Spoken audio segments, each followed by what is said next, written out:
Elite Facts presents 7 common mistakes parents make that ruin their child's health and personality. 7. Getting angry and shouting. Let's start with one of the most obvious ones. Now, it's easy to get worked up when taking care of kids, and it's only natural for us to get frustrated to the point where we just snap. When we raise our voice or even yell at our children, this puts them into a fight-or-flight situation. Now, while this admittedly does work most of the time when disciplining our children, this is the body's response to stress, which means that their logical brain shuts down and they essentially can't hear us anymore.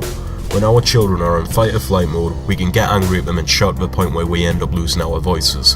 And even then, the message will still not get through to them. So the shouting and screaming typically done in these circumstances is technically just a waste of energy. If they do end up complying with our requests, it'll only be out of fear, and it'll have very little impact on helping to improve their behaviour in the long term. This ends up running the risk of damaging your connection and bond with your child in years to come. It'll also show them that shouting and screaming is the best way to get what you want. 6. What drinks they can have. This one is mainly for really young kids. We know it's a bit of a random one, but trust us, the less sugar, the less chance they'll be hyperactive. Okay, so obviously soft drinks are no good for your kids and should be kept as a treat. However, what do you give your kids instead of this if they don't like water? Either juice or milk. Now, are either of these options just as healthy as water? Not really, but they are better than soft drinks. But let's look at juice for now. Although it can be good for you, it's always good to keep an eye on how much juice your child has.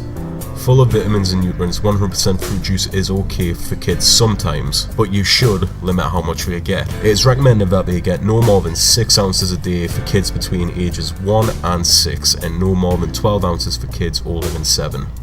The reason for this proposed limit is because most juices are loaded with sugar. 8 ounces of orange juice, for example, weighs in at 22 grams of sugar and 110 calories.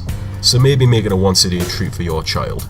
As for milk, milk gives kids calcium and other nutrients that they need. Children under the age of 2 should drink whole milk unless they are overweight. After the age of 2, swap out the whole milk for non-fat milk. The goal for your kids between ages 1 and 9 is 2 cups a day. Older kids should have about 3 cups. 5. You do not follow through on punishments. You know the old saying, don't make promises you can't keep. Usually that saying is tied to disappointing someone when not being able to keep your promise. But the same thing can be applied when it comes to disciplining your child. Let's just say that you've established that there's certain limits and that there's consequences when these are not followed. The problem many parents face is that they are not consistent in following through with the consequences. The result is that control is lost and the children start to take over. The solution to the problem is simple. Keep your promise. Make sure that you've applied the consequences as soon as your child is misbehaving on a regular basis. 4. Protecting your kids from the consequences. Unfortunately, facing the consequences is a part of life. Whether it's failure, loss, pain, or even suffering, we all cross that road at some point in life. So why do we protect our kids from it? I mean, sure, as a parent you don't want your child to be upset. It's understandable, however, at the same time, it's best for you to learn early rather than facing worse consequences later in life and not knowing how to deal with them. Now, how can this apply to kids? Let's say hypothetically your child destroyed one of your neighbour's windows. Not only should the child be punished, unless it was a freak accident of course, in which case maybe ease up on them with the punishment.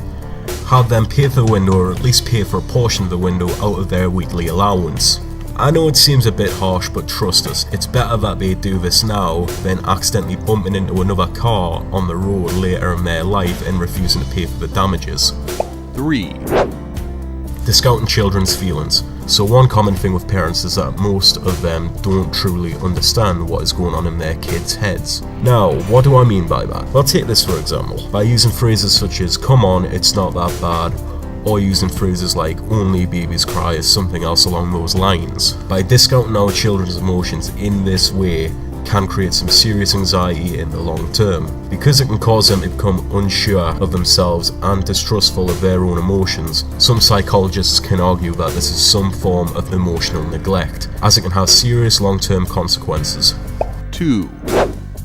Shaming your child. It's important when raising a child to make sure that they learn from their mistakes. If they've been naughty, you need to make sure that they understand why they've been naughty and why they're in trouble. Unfortunately, a lot of parents think that the best way of doing this is to shame them in public. We're not even kidding.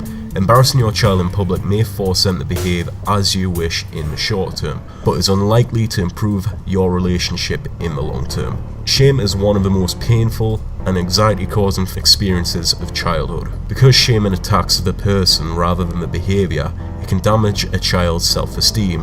If you find yourself yelling phrases like, "What's wrong with you?" or berating your child in public, you may need to check your own behaviour. It can be hard to be kind when you're frustrated, but be mindful of how you speak to your child. Treat them the way you would like to be treated and use words that foster mutual respect. 1, Being driven by guilt. Let's be real here, nobody is perfect. We're all flawed and we're all prone to making mistakes. Even perfect Billy on Facebook from around the block who can't stop posting pictures of his newborn kid to look like Mr. Perfect. We get it, you have a kid now, well done. Whatever mistakes you make as a parent, learn from them and leave the incident in the past. Don't dwell on them and certainly don't let guilt drive your relationship with your kids. Instead, enjoy your time with your children and remember that tomorrow is another day. We're all trying to do the best job we can, so cut yourself a little bit of slack. Oh, and for the love of God, do not let your kids know that you feel guilty about whatever mistake you've made. They'll use that against you when they can, depending on their personality. Don't forget to like us and subscribe for more Elite Facts.